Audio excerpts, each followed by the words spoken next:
উত্তর পশ্চিম বঙ্গোপসাগর ও তৎসংলগ্ন এলাকায় অবস্থানরত প্রবল ঘূর্ণিঝড় রিমাল উত্তর দিকে অগ্রসর হয়ে একই এলাকায় 21.2 ডিগ্রি উত্তর অক্ষাংশ এবং 89.2 ডিগ্রি পূর্ব দ্রাঘিমাংশ অবস্থান করছে।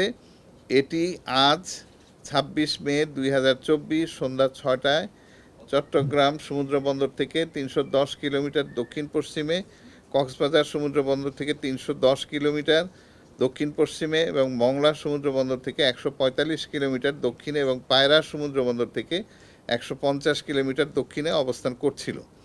প্রবল ঘূর্ণিঝড়টির কেন্দ্র মংলার দক্ষিণ পশ্চিম দিক দিয়ে পশ্চিমবঙ্গ খেপুপাড়া উপকূল অতিক্রম শুরু করেছে। ঘূর্ণিঝড়টির কেন্দ্র আরও উত্তর দিকে অগ্রসর হয়ে 1 থেকে 2 ঘন্টার মধ্যে উপকূল অতিক্রম করে সম্পূর্ণ ঘূর্ণিঝড়টি পরবর্তী 5 থেকে 7 ঘন্টার মধ্যে উপকূল অতিক্রম সম্পন্ন করতে পারে। প্রবল ঘূর্ণিঝড় কেন্দ্রের 64 কিলোমিটারের মধ্যে বাতাসের একটানা গতিবেগ ঘন্টায় 90 কিলোমিটার, যা দমকা অথবা ঝড়ো হাওয়ার আকারে 120 কিলোমিটার পর্যন্ত বৃদ্ধি পাচ্ছে। প্রবল ঘূর্ণিঝড় কেন্দ্রের নিকটবর্তী এলাকায় সাগর বিক্ষুব্ধ রয়েছে। পায়রা ও মংলা সমুদ্রবন্দরকে 10 নম্বর মহাবিপদ সংকেত, আমি আবার বলছি 10 নম্বর মহাবিপদ সংকেত দেখিয়ে যেতে বলা হয়েছে। উপকূলীয় জেলা খুলনা, সাতক্ষীরা, বাগেরহাট, পিরোজপুর, ঝালকাঠি, বরগুনা, বরিশাল, ভোলা, পটুয়াখালী এবং তাদের অদূরবর্তী দ্বীপ ও চরসমূহ 10 নম্বর মহাবিপদ সংকেতের আওতায় থাকবে। কক্সবাজার ও চট্টগ্রাম সমুদ্র বন্দরকে 9 নম্বর মহাবিপদ সংকেত, আমি আবার বলছি 9 নম্বর মহাবিপদ সংকেত দেখিয়ে যেতে বলা হয়েছে।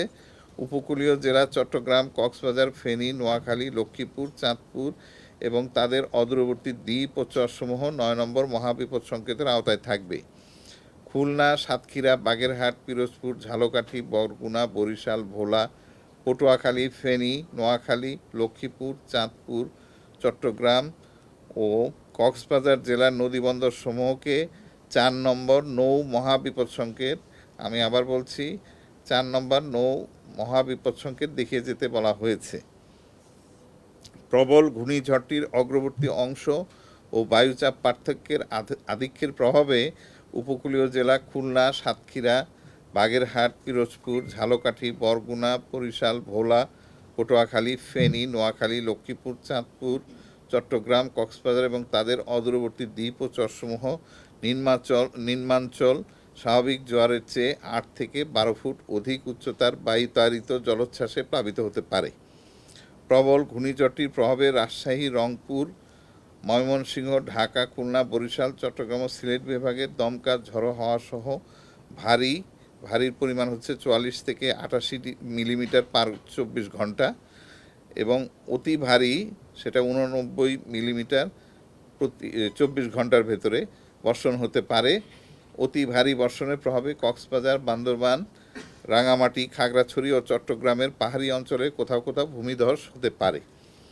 উত্তর বঙ্গোপসাগর ও গভীর সাগরে অবস্থানরত মাছ ধরার নৌকা ও ট্রলার সমূহকে পরবর্তী নির্দেশ না দেওয়া পর্যন্ত নিরাপদ আশ্রয়ে থাকতে বলা হয়েছে।